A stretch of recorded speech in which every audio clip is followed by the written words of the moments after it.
International House opened its doors as the first coeducational, interracial living center west of New York on August 18, 1930. Funded by John D. Rockefeller Jr., International House Berkeley was the second of 4 international houses dedicated to international friendship and peace. Founder Harry Edmonds aimed to strike bigotry and exclusiveness right hard in the nose, at a time when segregated sororities and fraternities excluded international students and people of color. George Kelham was the architect of the 240,000 square foot building, which has become an East Bay icon. Alan Blaisdell was the first executive director of iHouse, serving from 1930 to 1961. Throughout his tenure, he fought racial discrimination and bravely spoke out against the internment of Japanese Americans during World War II. From the 1930s to the 1950s, iHouse was one of few places in the Bay Area where people of diverse ethnic backgrounds gathered socially in an integrated setting. Program director Eugenie Carniero established the first international festival in 1932. Ms. Carniero recalls, "At each international festival, we see a spark shining with faith in the belief that people with different backgrounds and cultures can work together towards a common good." This 1941 newspaper photo includes Director Blaisdell with residents from Syria, India, Afghanistan, Iraq, and Japan. Soon after, Pearl Harbor was bombed and Japanese students were deported. The atmosphere then was just charged with tension and hostility, urgency. It was war hysteria. Director Blaisdell helped prevent or delay resettlement of Japanese American students in internment camps. He sent a letter to all the Japanese American students asking them to come to International House and see if there was anything he could do. Recalling the onset of World War II, alumnus Harold Gilliam writes, "There was a special irony in being in the house at that time. The world seemed to be in flames with bombs dropping in Asia and Europe.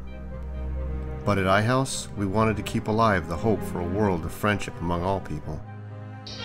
During the war years, International House was rented to the US Navy and temporarily renamed Callahan Hall. 800 to 900 Navy students lived in the house, double the pre-war occupancy. In 1946, iHouse students helped test a Berkeley ordinance prohibiting restaurants and bars from refusing service to people of color. Christiane Cook recalls the role of iHouse residents in ending segregation. "We had some establishments fined and some closed. After a few weeks, no Berkeley bar or restaurant would have dared to refuse service to a non-white customer." In the years following World War II, students like Holocaust survivor Lottie Saltz, bearing a concentration camp number tattooed on her arm, lived alongside students who were veterans, refugees, resistance fighters, and other Holocaust survivors. Students from post-war era fondly remembered their years at iHouse as the golden age, when students were deeply committed to building a more peaceful world, and the motto, "that brotherhood may prevail," was taken seriously. In the 1950s, the coffee shop, now the iHouse Cafe, was a popular place to meet people from around the world. In 1961, Sheridan Warwick was appointed executive director. Throughout the turbulent 60s and 70s, Mr. Warwick preserved iHouse as a home for peace, understanding, and free speech. In 1969, students removed the doors separating the men's and women's sections of the house, and Mr. Warwick chose to ignore the transgression. Soon after, the men's and women's lounges were integrated, forming today's library. In 1974, the iHouse tradition of free speech came under attack following controversial programs on the Middle East. The board reaffirmed the free speech policy and emphasized the iHouse traditions of mutual respect and tolerance.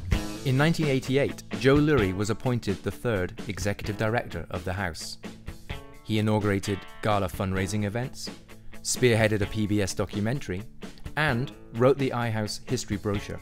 Mr. Lurie was known for sharing maxims illustrating the mission of the house. A favorite was, "The stranger sees, only what he knows. In 1989, students watched the Berlin Wall come down. Bonnie Wasserman reflects on her experience. I remember students from around the world watching as the Berlin Wall came tumbling down and realized how many of us at iHouse had taken down the walls within ourselves. Living here taught me more about politics than my graduate classes in political science.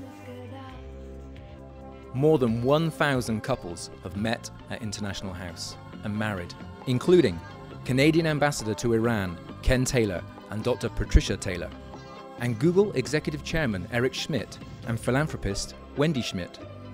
Other notable alumni include California Governor Jerry Brown, former United Nations High Commissioner for Refugees Sadako Ogata, the Crown Prince of Norway Håkon Magnus, former Vodafone CEO Arun Sarin, Julian Cartwright-Trailer, the former chair of Amnesty International in the US, Oscar winner Charles Ferguson, inventor Dr. Ashok Gadgil, and 9 Nobel Prize recipients lived at iHouse, including Owen Chamberlain. The annual tradition of cultural festivals returned in the 1990s with the Edith Colliver Festival of Cultures, a full day of performances, arts and crafts, cultural booths, and food from around the world.